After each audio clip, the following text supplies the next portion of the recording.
श्रीमान संजय सिंह जी। धन्यवाद मान्यवर, आपने इस महत्वपूर्ण बिल पे मुझे अपनी बात कहने का मौका दिया। मान्यवर, मैं अपनी बात की शुरुआत नीट पेपर लीक के कारण जिन 21 बच्चों ने आत्महत्या करके अपनी जान दी, उनको सर झुका के नमन करते हुए, श्रद्धांजलि देते हुए अपनी बात शुरू करना चाहता हूं। मैं उन लोगों को भी श्रद्धांजलि देना चाहता हूं जो पिछले 10 साल में 1,23,000 छात्रों ने सुसाइड किया, आत्महत्या किया, और 2,000 छात्र हर साल सिर्फ पेपर लीक के कारण आत्महत्या की जिन्होंने। मान्यवर, मैं ये बिल पढ़ रहा था और आपने नीट के पेपर लीक के कारण जब 22 लाख बच्चे प्रभावित हुए तो आपने कहा री एग्जाम कराएंगे। पहली बार जब आपने एग्जाम कराया तो 22,80,000 बच्चे उसमें बैठे थे, लेकिन दोबारा जब आपने री एग्जाम कराया तो उसमें मात्र 20 लाख बच्चों ने हिस्सा लिया। 2,80,000 बच्चों ने हिस्सा नहीं लिया।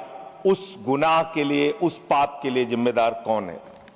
दूसरी बात मान्यवर, यह बिल देख के मुझे लगता है कि सरकार खुद स्वीकार कर रही है कि देखो भाई, पेपर लीक तो होगा, पेपर लीक हम नहीं रोक पाएंगे, पेपर लीक होगा। हत्या के खिलाफ सख्त कानून बनता है, बलात्कार के खिलाफ सख्त कानून बनता है। तो कोई हत्या का अपराधी होता है, बलात्कार का अपराधी होता है जिसको सजा मिलती है। पेपर कराने की जिम्मेदारी तो सरकार की है मान्यवर, पेपर कराने की जिम्मेदारी तो सरकार की है। आपको अपने ऊपर कॉन्फिडेंस ही नहीं है कि आप ऐसा पेपर कराएंगे जिसमें पेपर लीक ना हो। यह आपको कॉन्फिडेंस नहीं, इसलिए आप ये कानून लेके आए। कानून में लिखा क्या है? इस कानून में आप लिख रहे हैं 2 महीने में इन्वेस्टिगेशन पूरी हो जाएगी, 3 महीने में ट्रायल खत्म हो जाएगा। 2 महीने में इन्वेस्टिगेशन पूरी हो जाएगी, 3 महीने में ट्रायल खत्म हो जाएगा। कितने कोर्ट हैं आपके पास? पूरे देश में कितने जजेस हैं आपके पास? फास्ट ट्रैक कोर्ट की असलियत मान्यवर पता है आपको? 2.5 lakh cases fast track court के अंदर पेंडिंग पड़े हुए हैं। यह आपकी हकीकत है। फास्ट ट्रैक कोर्ट की हालत यह है, एक लड़की एसिड विक्टिम, शाहीन नाम है उसका, 15 साल तक फास्ट ट्रैक कोर्ट में उसका मुकदमा चला और 15 साल के बाद सारे के सारे आरोपी बरी हो गए। क्या फास्ट ट्रैक कोर्ट की बात आप कर रहे हैं? गुमराह करने की बात आप करते हैं। मान्यवर, इनके राज में 1 लाख सरकारी स्कूल हिंदुस्तान में बंद हुए। 1,20,000 सरकारी स्कूल ऐसे हैं जिसमें एक टीचर है। 98,000 सरकारी स्कूल ऐसे हैं जिसमें बच्चियों के लिए टॉयलेट का इंतजाम नहीं है। 1,19,000 सरकारी स्कूल ऐसे हैं जिसमें बिजली का इंतजाम नहीं है। मान्यवर, यह सरकार शिक्षा के ऊपर मात्र 2% पैसा खर्च करती है, मिड डे मील में नमक रोटी खाने को देती है। इसलिए क्योंकि मोदी जी का नारा है अनपढ़ रहेगा इंडिया, तभी तो अंधभक्त बनेगा इंडिया। अनपढ़ रहेगा इंडिया, तभी तो अंधभक्त बनेगा इंडिया। मान्यवर, इस सरकार ने कोयला चुराया, गैस चुराया, बिजली चुराई, पानी चुराई, शिक्षा चुराया, स्कूल चुराया, अस्पताल चुराया, पेपर चुराया। हम लोगों ने सोचा अब क्या चुराएंगे? बोले हम चंदा भी चुराएंगे, राम का चंदा भी चुराएंगे। पेपर चोरी से लेके चंदा चोरी तक सारे चोरी के गुनाह में तुम लोग शामिल हो। मान्यवर, किसान आंदोलन करता है तो खालिस्तानी हो जाता है। किसान आंदोलन करता है तो खालिस्तानी हो जाता है। मुसलमान आंदोलन करता है तो पाकिस्तानी हो जाता है। नौजवान आंदोलन करता है तो चाइनिस्तानी हो जाता है। लेकिन मैं इस सरकार के बारे में कहना चाहता हूं, जो लोग AK-47 चलाते हैं, छात्रों के सर पे लाठियां चलाते हैं, आंसू गैस के गोले छोड़ते हैं, वो सरकार आतंकवादियों जैसा आचरण कर रही है, आतंकवादियों जैसा व्यवहार कर रही है। मैं ये कहना चाहता हूं। मान्यवर, प्लीज कंक्लूड, प्लीज। मान्यवर, मैं आपके माध्यम से इनको एक सुझाव देना चाहता हूं। इनकी एक सांसद ने वहां पर गई हुई नौजवान, खत्म कर रहा हूं सर, सबके ऊपर आपने 1-2 मिनट मुझे भी दे दीजिए, टाइम खत्म हो रहा है। बोलिए बोलिए सर, अभी तो 3 मिनट बाकी है सर। बोलिए सर,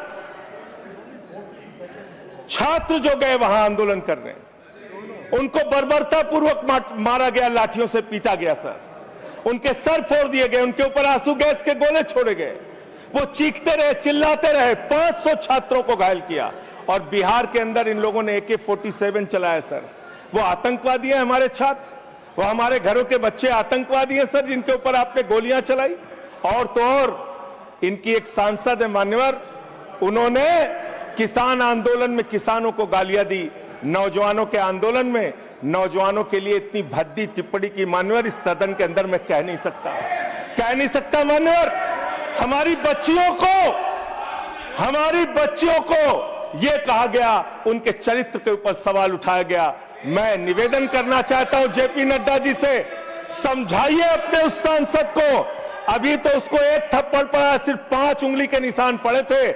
ऐसी बात करोगे, गटर जेनजी को गटर कहोगे, जेनजी को गटर करोगे, तो तुम्हारी सरकार को इस देश का नौजवान, इस देश का जेनजी पकड़ के गटर में डालने का काम करेगा। इसलिए तुम्हारी सरकार को मान्यवर, इसलिए मैं आपसे निवेदन करना चाहता हूं, नौजवानों को गटर जेनजी मत बोलो, तुम्हारी सरकार को उठा के वो गटर में डालने का काम करेंगे मान्यवर। इसमें ऐसे प्रावधान आप लेके आए हैं। माननीय संजय जी, मैं बस खत्म कर रहा हूं। अकेले स्पीकर हैं आप? हाँ, अकेले हैं। अकेले।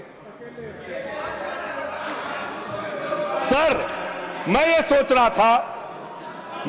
रहा था कि ये सरकार ऐसा कानून लेके आए, अकेले रहेंगे तब भी तुम्हारे खिलाफ लड़ेंगे, याद रखना। माननीय संजय जी, अकेले रहेंगे तब भी तुम्हारे खिलाफ लड़ेंगे जी। ये दादागिरी कहीं और दिखाना। बैठ जाओ, चंदा चोरी करते हो तुम लोग। माननीय तरुण जी, माननीय Sanjay ji, address the chair को एड्रेस द चेयर।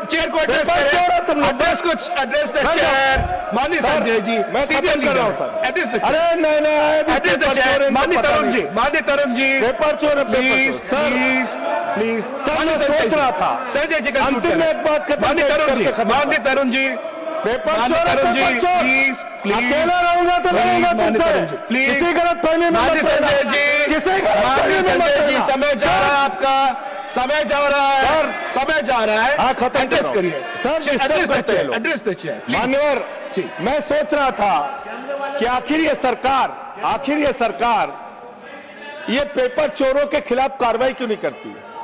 मुझे ये पता चला मान्यवर, ईडू टेस्ट नाम की एक कंपनी, खत्म कर रहा हूं, ईडू टेस्ट नाम की एक कंपनी जो गुजरात के अंदर ब्लैक लिस्टेड हुई, उससे बिहार में पेपर कराया गया, वहां भी ब्लैक लिस्टेड हुई, उसी से यूपी में पेपर कराया गया, वहां से भी ब्लैक लिस्टेड हुई।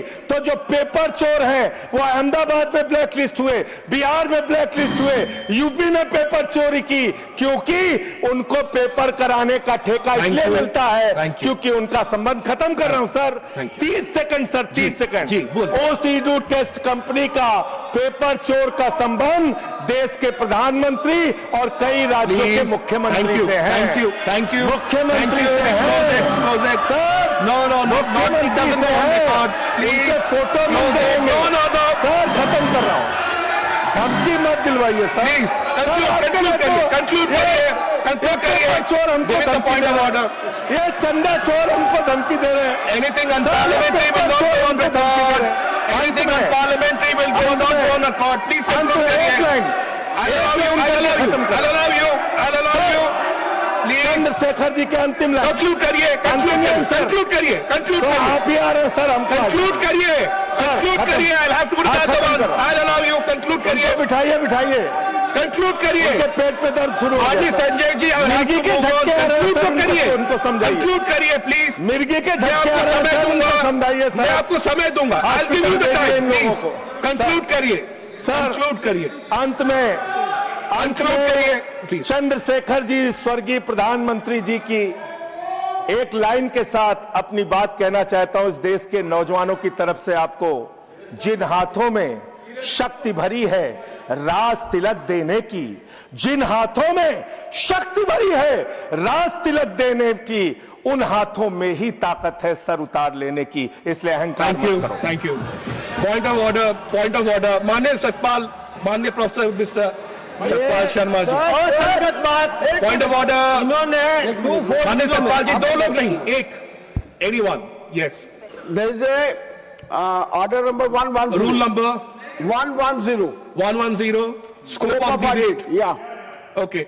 Anything unparliamentary will not go on record. We will examine. Point taken. Ruling Everything. made. Yes, It please. is not Sudhanshu ji. unparliamentary. देखिए, I made my ruling.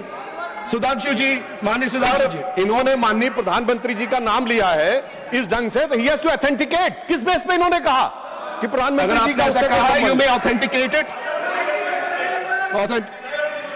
जी जी जी, प्लीज चेयर से order कीजिए। जी जी, authenticate करिएगा। हाँ, मैं authenticate करूंगा। Sure. Thank you. Thank you, everyone to your places. Everyone to your places. My ruling is very clear. I've heard the point of order. Anything will be examined. Anything which is not in accordance of rules will not be there. Point made. We'll move on. Professor Manoj Kumar Jha, please.